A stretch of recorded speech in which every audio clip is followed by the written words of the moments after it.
예, 안녕하세요. 예, 상속 이야기 강사 이지호입니다. 오늘은 유튜브에서도 얘기한 적이 있습니다. 그런데 이제 왜 이게 중요한지 극명하게 보여드리려고 오늘 강의를 잡았습니다. 실무에서 엄청 많이 일어납니다. 이게 판결문도 그렇고 유럽도 그렇고 지금도 사실 이게 문제가 되고 있는 사건을 하고 있습니다. 손자한테 16억인가? 증여된 사건. 우리 배우자도 조금 증여받았죠.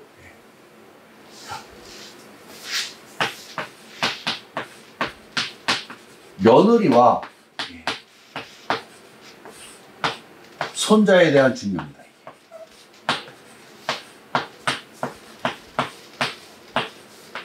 굉장히 많이 일어납니다. 유류부 사건과 상속재산 불안 사건에서 굉장히 많이 일어납니다. 대법원 판례를 먼저 말씀드리면 상속인의 배우자와 이 배우자입니다. 직계비속에 대한 증여는 원칙적으로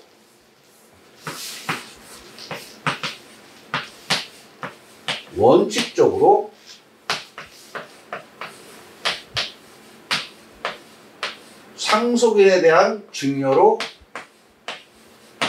보지 않는다. 이렇게 얘기하고 있습니다. 그리고 예외적으로, 다만, 실질적으로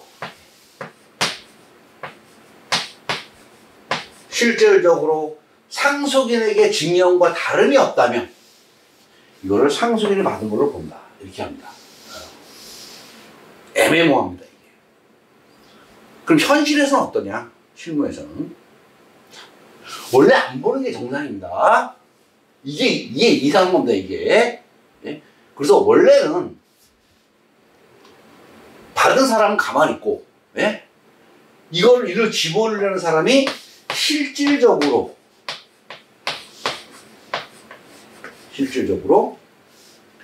상속인에 대한 증여가 같다는 것을 증명할 책임이 있습니다. 증명할 책임이 있습니다. 이게.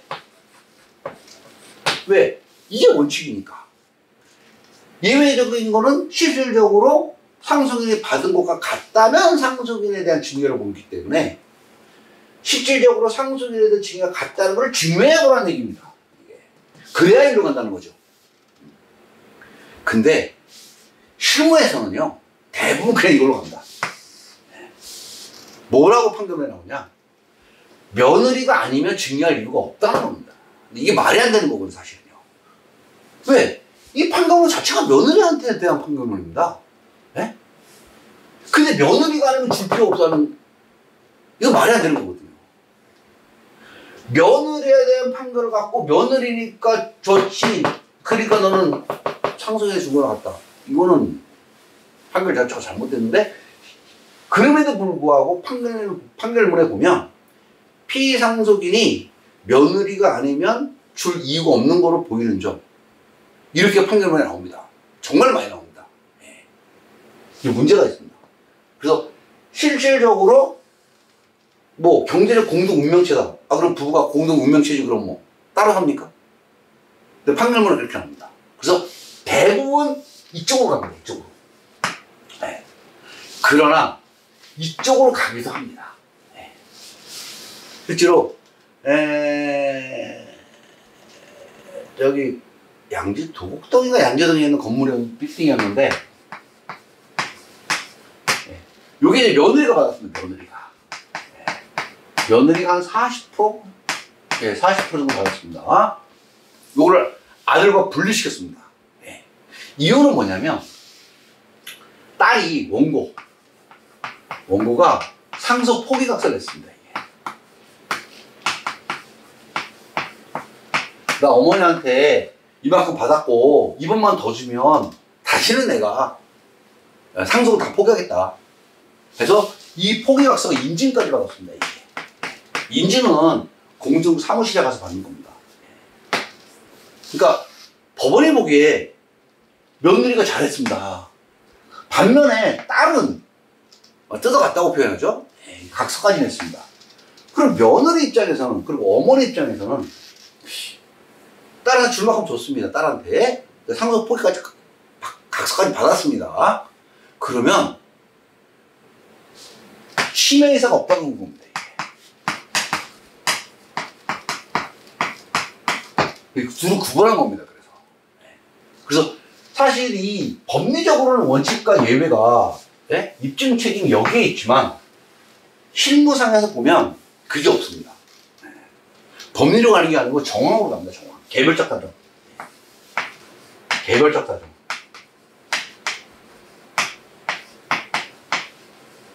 한 번은 이게 어떤 이게 또 하나 예를 들어서 설명을 드리면 며느리가 많이 받았습니다. 이게 며느리가 이걸 구분했습니다. 이 아들과 그거와는 별개로 남은 재산보다 더 많이 받았어요. 오히려. 그러니까 재산이 100이라면 60을 받아봤습니다. 그럼에도 불구하고 이거를 유류분 반환 대상에서 배제했습니다. 결정적인 이유는 뭐냐? 원고가 아주 못했습니다. 반면에 며느리는 효부상을 받았어요. 효부상. 판결만 딱 나옵니다. 그게 아예. 시민칙상 원래 주면 안 된다. 딸한테 유류분을. 그러니까 주기는 준다. 그러면서 이걸 뺀 겁니다. 이거는 물론이고, 아예 빼버린 겁니다. 이게. 구분하는 건 둘째치고. 정황으로 가는 겁니다. 그래서. 자. 그러면, 왜 이쪽으로 가는 거하고 이쪽으로 가는 거가 왜 중요하냐. 그거를 말씀드리겠습니다. 실무에서 왜 이렇게 중요하게 다뤄지는지. 그리고 지금도 하고 있지만 저희 사무실에서 이거 가지고 지금도 하고 있습니다. 하고 있는 게 있는데 자 별개로 보는 경우 아니 별개가 아니고 원칙으로 이제 상속인에 대한 걸로 보는 경우 상속인에 대한 증여로 보게 되면 어떻게 되냐 기간의 제한이 없습니다.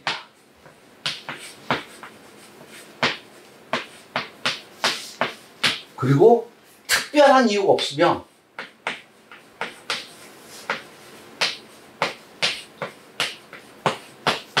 이거는 기초재산에 들어갑니다. 다시 말해서 유류분 반환 대상이 됩니다.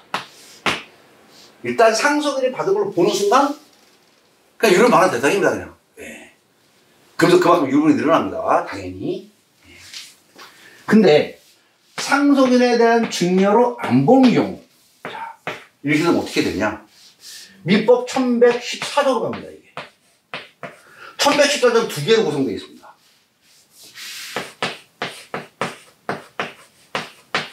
상속 개시 1년 이내에 증여한 것만 반환 대상이 됩니다. 그러면 피상속의 사망 1년 이전에 며느리가 증여받은 건 청구가 안 됩니다. 이게. 여기는 무조건 청구합니다. 10년 전에 받았든 20년 전에 받았든 여기 1년 전에만 받았으면 됩니다. 2년 전에 받았어?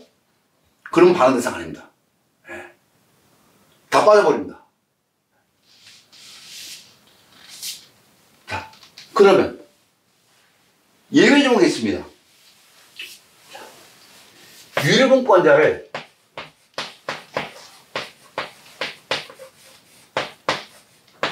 해야 할 것을 알고 받아야 됩니다.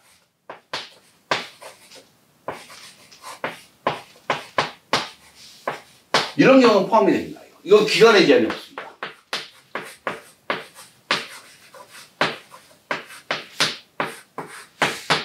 자, 이렇게 되니까 어떤 문제가 생기냐?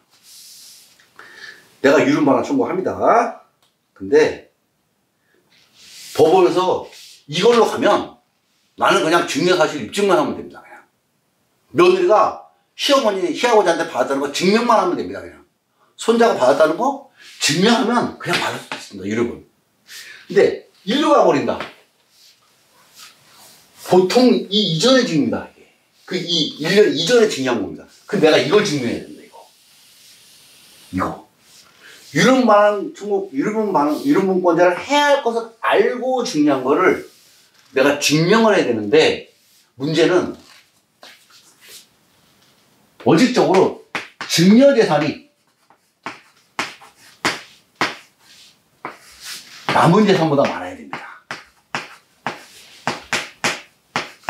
그러니까 그 증여할 당시에 피상속인이 갖고 있는 재산 중에서 절반 이상을 증여해야 됩니다. 10억을 갖고 있는데 4억 증여했다? 며느리한테? 일로 가버리면 반환 대상이 안 됩니다. 이게 빠져버립니다. 일로 가면 반환 대상인데, 일로 가면 반환 대상이 안 됩니다. 왜? 남은 재산 6억 원이 증여한 재산 4억 원보다 많으니까. 그럼 이것만 갖고 되냐? 추후 재산 증가 가능성이 없어야 됩니다.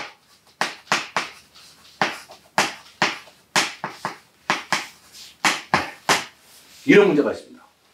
이게 물론 증여할 때 연세가 뭐 80 이렇게 증여하면은 이거 없습니다. 그러나 이 이전이면 뭐 60대라든가 뭐 70대 이렇게 증여하면, 그리고 임대 수익 들어오는 게 있다 그러면 이게 문제가 될 수 있습니다.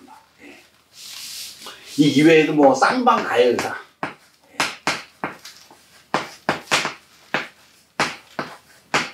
뭐 이런 것들이 전부 충족이 돼야 된다. 이게 하나만 빠져도 안 됩니다.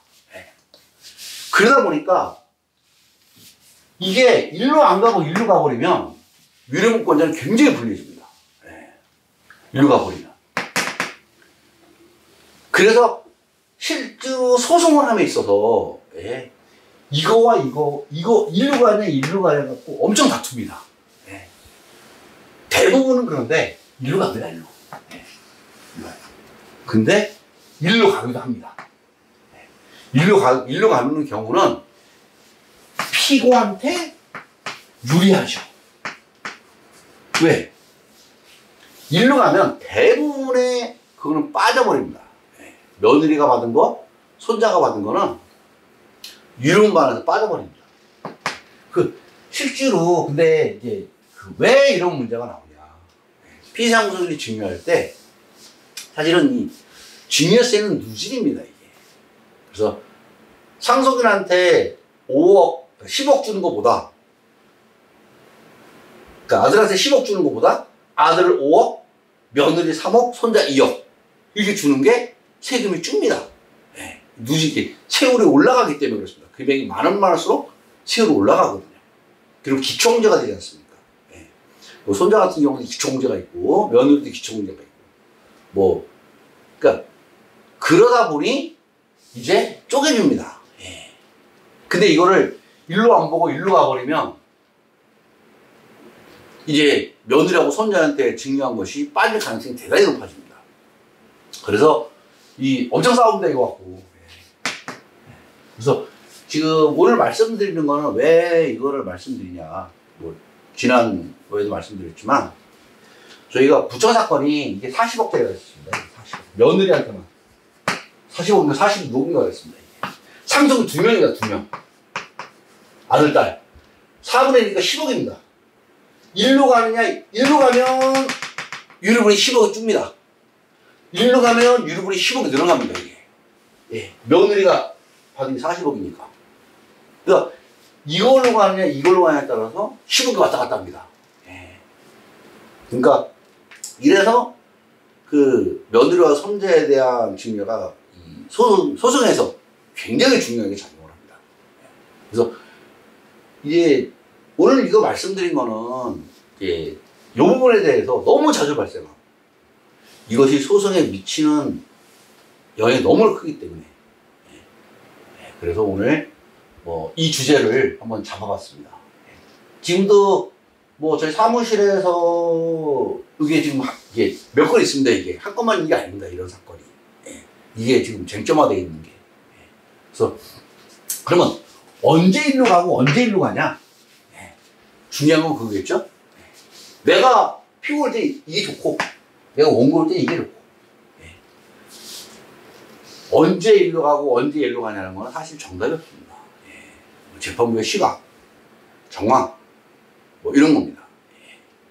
그래서 뭐 이게 소송이라는 게 수학이 아닙니다. 수학은 1 더하기 1하면 2가 나오지만 소송이라든가 이런 거는 뭐 개념적인 문제다 보니까 예? 뭐 실질적으로 가냐 틀리냐는 건 개념적인 문제입니다. 추상적 이런 문제이기 때문에 정답이 있을 수가 없습니다. 뭐 자로 딱 재서 뭐 여기까지는 기고 여기까지는 너무 아니고 이런 거 없습니다. 그냥 개별적으로 이렇게 관념적으로 접근을 해서 판단을 받아야 되는 문제입니다. 판단 자체가 이게 개념적인 관념적인 문제니까요. 그래서 이게 상목소송과 유료소송이 더 어려운 거일 수도 있습니다. 자, 오늘은 뭐 말이 길어졌는데 여기까지 말씀드리고 다음에는 다른 주제로 다시 찾아뵙도록 하겠습니다. 뭐 지론 강의 듣느라 고생하셨고 뭐 하시다가 궁금한 게 있으시면 이해 안 되는 게 있으면 언제라도 전화 주시면 되겠습니다. 강의 듣느라 고생하셨습니다.